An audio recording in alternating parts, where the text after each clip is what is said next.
It's Divas That Care Radio. Stories, strategies, and ideas to inspire positive change. Welcome to Divas That Care, a network of women committed to making our world a better place for everyone. This is a global movement for women, by women, engaged in a collaborative effort to create a better world for future generations. To find out more about the movement, visit divasthatcare.com after the show. Right now, though, stay tuned for another jolt of inspiration. Howdy to all. Welcome to Divas That Care Network. I am Joyce Benning, and I will be your host for this exciting, robust lifestyle show.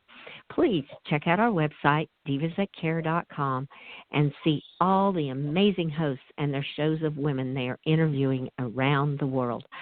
I am just super excited today to have a brand new diva with me, Lori Murphy, and she is going to speak about saving the ranch to help trafficked children. Oh my.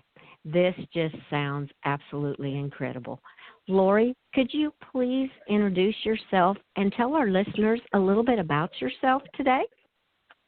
Sure. Thank you so much for having me. My name is Lori, and I own the ranch Sugar Ditch Stables in Northern California.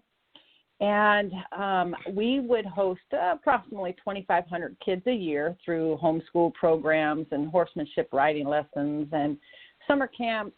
And we worked with the Boy Scouts and Girl Scouts. Well, when COVID set in, March 13th is the last time we were able to work here at my ranch. And so everything was shut down. As soon as schools shut down, it shut me down. So it's been almost a year. And we had a balloon payment on my ranch, and we were going to refinance it, but then it came to, well, you have to have a job in order to do that. And because I was shut down, it didn't work out that well. So I was ranting one day on social media, and somebody said, we'll help you start this fund. Mm-hmm. And by the grace of God, I've had thousands of people donate to save my ranch. And so it was then I said, okay, this is where God wants me. This is where I'm going to stay. And so I'm going to, dedicate it. I've helped thousands and thousands of children already, and it is absolute joy to me to watch them learn about the horses and just simply get to be kids out here. And, I have parents that completely freak out when I say they're going to get dirty and they're going to drink out of a hose. And, parents aren't like that from the city. So now God has placed on my heart to help the sex-trafficked children. I have dedicated Sugar Ditch Stables to try to bring some peace and healing to these children with, the help of our horses and just a safe place for them to enjoy. Oh, wow, Lori. That is really incredible how you have taken a situation where you almost lost your ranch and turned it into something good to be able to help sex-trafficked children. Oh, that is heart-touching. That is just absolutely beautiful. Wow. And through the horses, they are such a majestic animal to start with. Oh, that is incredible. Well, I would say then probably the cause that is really near and dear to you is helping children then. What makes you so passionate about wanting to help children? I didn't know until I had my daughter. I have one daughter, and the minute I held her, I had a whole new love of children. It was life-changing, of course. Anybody that's a parent knows.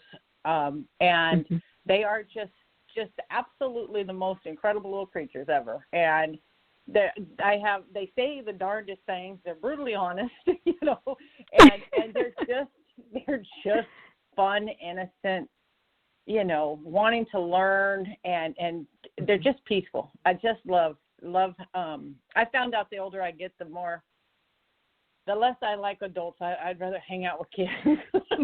But, they're just sweet, and they're just so eager to learn, and just, there's no words to describe how amazing kids are. And to be able to help kids that have been hurt or abused it's I'm not going to lie, it's going to be challenging, and it's going to be heartbreaking, but it's also going to be rewarding because I'm able to be a part of that, and the horses and this ranch will help so many.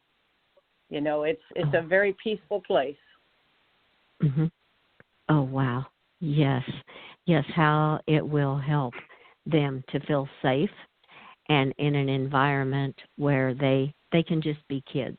I loved how you said, we'll let them drink out of a hose and get dirty. Just be kids. Just enjoy yourself. Growing up in the country and living in the country, I don't know life any different. Me and you both, you know, when parents come out, as you know, for instance, at summer camp, the first day of summer camp, the kids are all sitting there, and I'm that country girl that will pick up a dried up horse apple, and we all know what a horse apple is. And the parents are completely mortified. They're completely mortified, and I'll just break it in two, and I tell the kids, it's simply just hay. It has no smell to it, and parents are like, wash your hands before lunch. Because I'm passing around horse poop, but I always tell them it has to be dry. Make sure it's dry. Don't try to do that when they're wet. But so I have that shock factor for parents, and you know the kids love it. And when the parents come the following day saying, we didn't even have to wake them up. They were up and ready to come back. You know, I just get so full of joy to hear that. A lot of parents are saying we fight with them to get up to go to school, but man, when it's time to go to summer camp and to come out here, you know, they're up and ready to go, and they go home tired. There's no doubt about it. They do go home tired because we're busy all day long out here. Mm-hmm. Well, what do you have when you were doing these summer camps? Because I'm sure this is something you will continue on, having different kind of camps and things like that. What are some of the activities that the kids get to do so listeners can say, hey, that sounds like something my kids would like to be involved in? Well, a typical day, they don't have a whole lot of downtime other than in the hottest part of the day, we have an air-conditioned tack room, which is also the theater, because we watch a horse-related movie after lunch, and all the kids get a rest. A typical day is they would get here in the morning, we break off into groups, and my daughter and my sister help me run the camps, and otherwise it's just me running the ranch. And we break off. So we'll do a craft, like a gardening craft. So everybody gets to plant, and then they get to take it home at the end of the week. And then we'll do. So we'll switch off at our groups, and I'll be with the kids with the horses. They learn how to saddle. They learn how to groom. They learn a lot. My favorite is the first time they clean a hoof. Love that. And then we switch off, and they learn how to clean a horse stall. I always joke and say we have the cleanest ranch 6 weeks out of the year. And I let the kids know the one thing about this ranch, and learning from just raising my daughter, if you are uncomfortable, you're not having fun. If you are nervous or scared of something, you're not having fun. So the first thing I tell them at Sugar Ditch, if there's something you don't want to do, you don't have to do it, because it's not fun if you're afraid but by the end of the week, the things that they don't want to do, they've worked up the courage to do it. And so it's just amazing. I have kids that come out that have never been around horses and are terrified. And I say, okay, you don't have to do anything. If you want to stay with the camp, you don't have to do anything with horses. Just there's plenty of other things to do. But by the end of the week, they're on a horse, or they're picking up a hoof that they were afraid to do. And so taking that pressure off of them and just letting them know, if you don't want to do it, you just let me know. And there's no consequence for that. They just don't have to do it. And I think that they have a more relaxed attitude after that. They don't feel like it's something that has to be done, or the peer pressure's there that I have to do this and do it correctly. They can do it in their own time, and that is beautiful. It just lets them almost like mature to the step where they want to take to be with that horse and do some things with it. And that brings me to, I've been on your website, Sugar Ditch Stables. Tell me a little bit more about these horses of yours, because they look absolutely incredible on your website. I love them. I have my horses, they crack me up is what they do. Each one of them has their own personality, and we have one that, if I believe she's on our website, she's all white, and her name is Dusty. Mm-hmm. Dusty turned 46 years old January 7th. Oh, wow. What's even more incredible about Dusty is she was born completely blind. She has never had sight. And so when I was fortunate enough to receive her, somebody took a lot of time and trained her, voice trained her. She's since retired now, because now we just dress her up and put glasses on her and paint her and do that. But she's done, hauling kids around. But she taught thousands of my students how to steer. Because a horse will not walk you into a fence if you're riding them. They'll just go with the fence. This one, no, she'll walk you right into a fence. So she has a trust for her rider, and the kids learn to steer. And so just, oh, my goodness, she's been a blessing since the day we got her. And then we have the All-American Quarter Horse, Cowboy, and that's an amazing animal. All of our horses literally have their own personalities. They do quirky little things, and they all, when I can walk down in the mornings to feed, and every last one of them is going to say hello to you, and everybody can hear them because it's feeding time. But all of our horses are older. I have a wild Mustang from the Bureau of Land Management. She was adopted. All of them are older horses just because I teach starting at the age of 5. So I have to have a horse with quite a few miles on it. We don't need spunky when we're teaching kiddos how to work with horses. So all of them. I have a pony named Susie Q, and I probably looked at 100 ponies before I found her. They have to be a certain animal to work with kids, and the last thing I ever want to do is have a child get scared or have a bad experience with a horse, because there's a real good chance that'll be the last experience they want with a horse.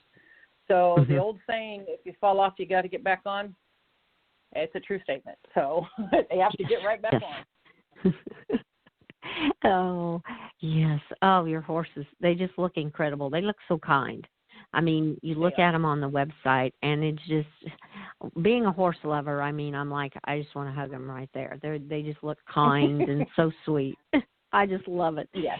And to go along with that, where you said if you fall off, you have to get back on, I just have to share, my dad always told me, I don't know why you're scared to fall off. He said the ground will catch you. It will not open up and swallow you. You'll be fine. Just get back on when you fall off. So. I might have to use that. That's great. I always laughed at that one, but that was always his saying. So, yes, I have a huge passion for horses. They are my life. There's no doubt about it. Oh, that is just incredible. And how you have, like you said, looked at 100 ponies. You are very careful on when you have one come to your ranch that it is safe and ready to go for the children. That is awesome. And share with our listeners, you said one of your horses, the one that's blind, is 46 years old. Could you please share with our listeners how old that really means? Because on a normal basis, what is a horse's lifetime span? So our listeners have some sort of idea how well you have taken care of this horse to be that old.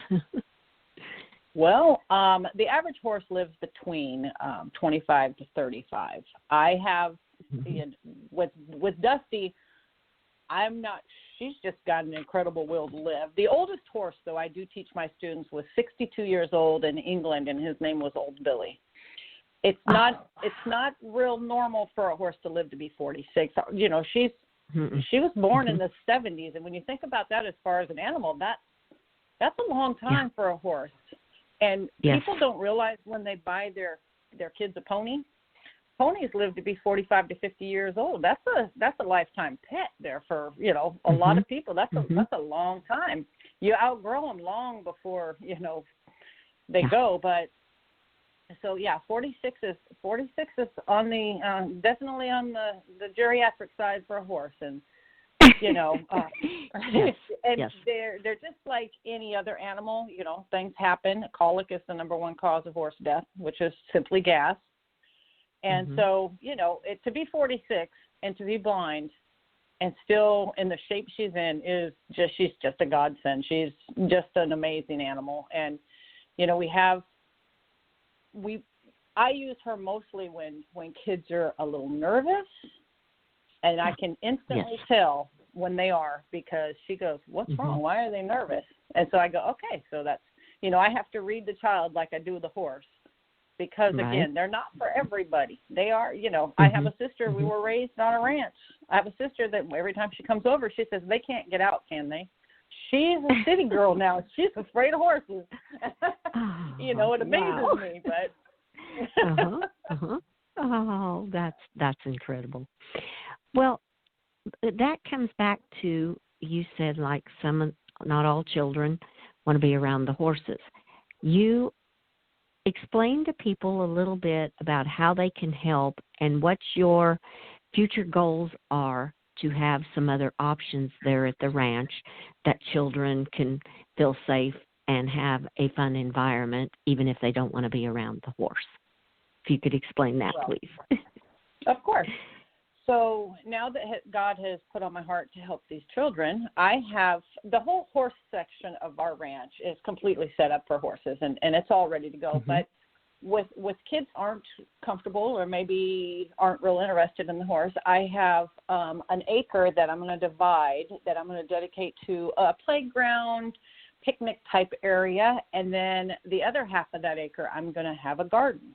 And so that the kids can have a play area, and then if they want to learn to garden and grow and learn how all that's done, great therapy in gardening. And of course, just playing, just being able to run and play and know you're safe. And then I threw in, because I have a horrible sweet tooth, and I think all kids should I think all kids should have a sweet tooth. So my goal is also to have like a little concession stand with all of the favorite things kids like, and be able for them to, go to the snack bar if they want something, sit down and have lunch, and just be at peace and hang out at Sugar Ditch. And, with I figure with the horses, the play area, and the garden, I think that will cover the majority of the kids. Yes. In their interests and they're being comfortable with everything. Oh, definitely. Oh, that is a beautiful idea, because that gives children lots of different options. And what's more fun? Kids love to play in the dirt. I mean, I always did. I assume most kids do. And being around horses, playing in the dirt, playing in a playground area, and having a place to have snacks. Oh, wow.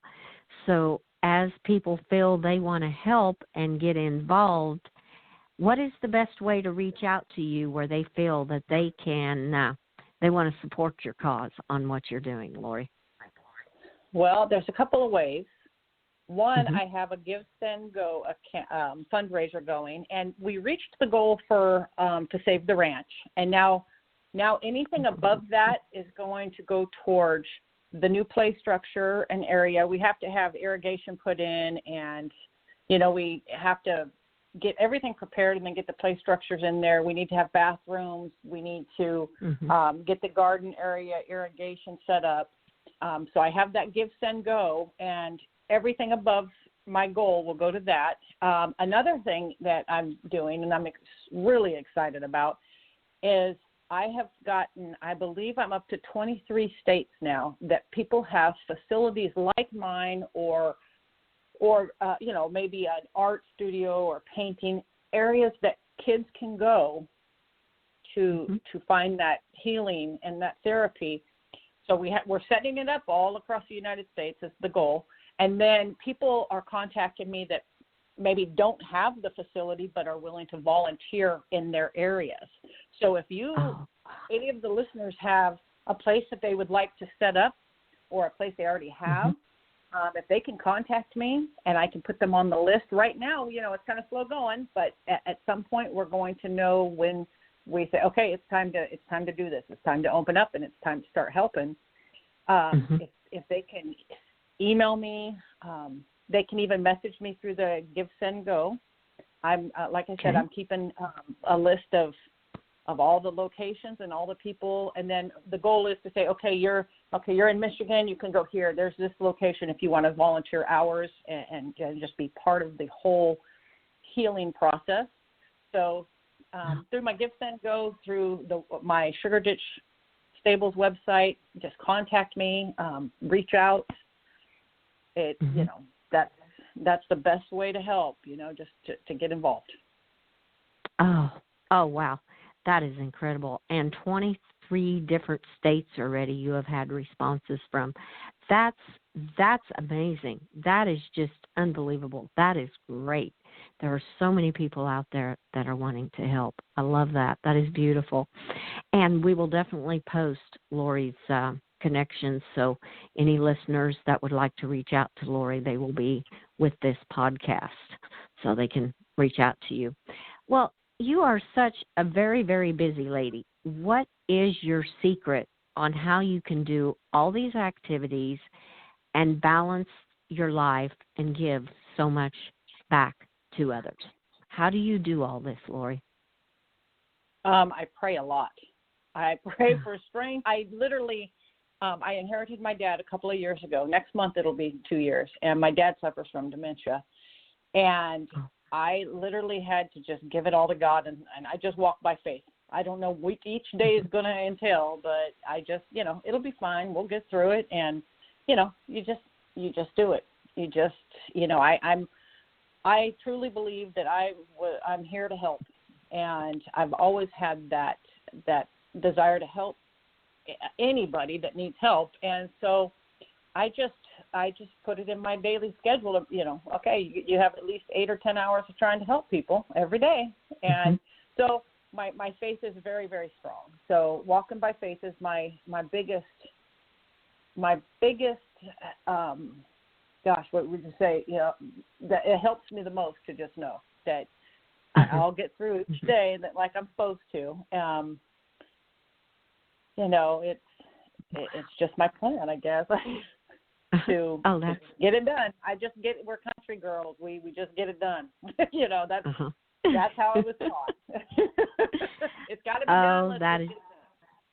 If there's something that needs done, just do it. Yes. Oh, and that is beautiful. And how that has helped you get through this past year, where you had no idea how you were going to be able to keep the ranch and continue to be helping children, which you have been doing all along. Oh, wow. That really shows a sign of your faith, girl. That is incredible. Another saying my dad always said, with God, all things are possible. And boy, is that ever proven here with you? Oh, it sure is. It is. That is one of the best sayings there is. It's, it's a verse that has a lot of backing to it. Uh-huh. Oh, that is just beautiful. Yes, you have definitely walked by faith this last year to get through everything that has happened. And look at the celebration you're going to have to be able to still have the ranch and be able to start helping these abused children. Oh, absolutely beautiful. Incredible. I am certainly blessed. Oh, yes. And then with your beautiful daughter, how you said that's what got you started with children. And I have to share with our listeners, I have connected with her, and she will be on our show too, because she is another incredible woman. Oh, my goodness. That is so exciting. Well, Lori, this interview has gone way too fast. I have just had so much fun. This has just been incredible. What are some final tips or thoughts, something you would like to leave with the listeners, what you have shared with our listeners today? I think pay it forward. Pay it forward and keep your faith. The world is a great place, and how you wake up every day and what you think is the way your day is going to go. So if you're on the positive, then you're going to have a wonderful day. So we all control how our day is going to go. So the minute you wake up, be blessed and be positive, and just smile. It'll get you through your day better than anything else. Mm-hmm. Mm-hmm. Oh, wow. What a beautiful tip. Well, oh, that is just incredible how attitude plays such an important part on how the rest of our whole day is going to go. And you set that attitude first thing in the morning. Oh, that is beautiful. I love that. You need to have your daughter make you a woodworking sign. I do. I want to thank Lori Murphy so much for being on my show today. And I am so excited to let our listeners know that Lori will be returning the fourth Thursday of each month at 11:30 a.m. Pacific time to keep us updated on everything that is happening at her ranch. Thank you so much, Lori. And I want to thank our listeners for listening to this interview with our amazing diva, Lori Murphy. Please share this show with your family and friends. Remember, be kind to all, give your animals a hug, and share your love with them. Until we connect again on Robust Lifestyles, stay strong and healthy. Thanks for listening. This show was brought to you by Divas That Care. Connect with us on Facebook, on Instagram, and of course on divasthatcare.com, where you can subscribe to our newsletter so you don't miss a thing.